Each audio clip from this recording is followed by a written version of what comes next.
That is incredible. The fact that you can do all that. You know, I must ask, with your blindness, is there like a level of trust you have to get in order to guide yourself into competing or working correctly? So for jujitsu, no, because it's just the only thing that they change because my opponents don't have disabilities. It's just instead of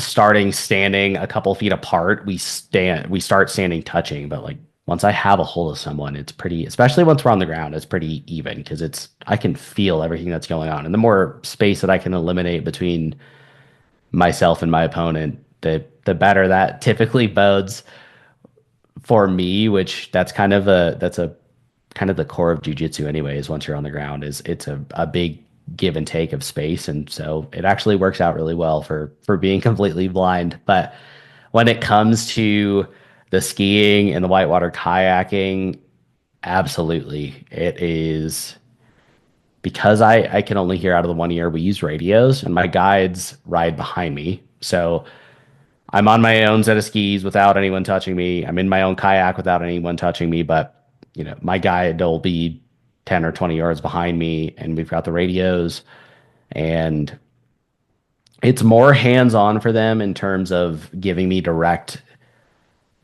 commands in while we're doing whitewater stuff because they have to get me between rocks and stuff and they'll line me up to shoot through a rapid and if I flip over then it's on me to flip the boat back up but as soon as I do they're like paddle paddle paddle paddle and just trying to get me out of the danger zone but with skiing it's pretty crazy especially with the steeper terrain that they get me on because I can ski black groomers, but on a ski bike, I can go really anywhere on a mountain except for in the trees. I can do moguls and all that stuff. So they'll get me to a run, and once I'm there and they kind of give me the lay of the land, I can do it by feel. And I just they cut me loose and I do my own thing. And unless I start getting too far to one side after, I've made several turns of or it's a tight run and there's trees on one side or someone goes down in front of me, then they'll start calling my turns and stuff. But it really is once they get me there, it's really, really independent, and that's why I love it. That's the same thing with rock climbing too. Is once you get me to the rock face,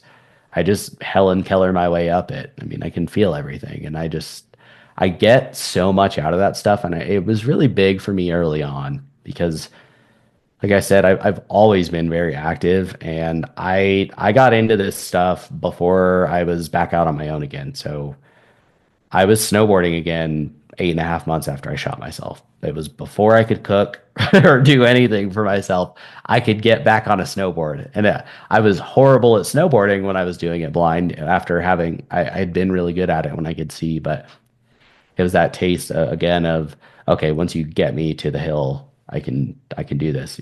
And it's played a huge, huge role in my recovery.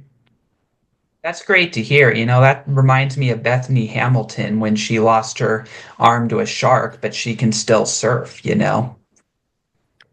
I didn't recognize the name, but I think did they make a movie about her?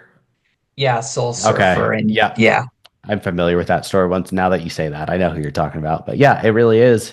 A lot of it's getting back up on the horse with stuff and I that restores a sense of normalcy, especially, going from having a totally normal life to being completely blind. That kind of you I had to relearn how to do everything. And so that stuff having that stuff was huge for me. It was kind of like there was always light at the end of the tunnel around the next corner where okay, like this sucks right now, but I've got another ski trip in 3 months or whatever it was. It was just especially from the mental perspective was huge. And also getting around because I'll go do this stuff with other blind veterans or with other just disabled vets and not necessarily blind vets. And being around veterans have an especially dark, crude sense of humor, and that is my favorite. And especially when it's a bunch of us with disabilities, everyone is so heartless, and I love it because no one's walking around on eggshells around me. And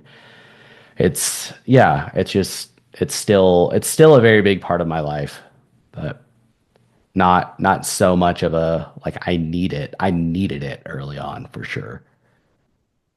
got it. Describe the process of skiing when it comes to being on those steep mountainsides.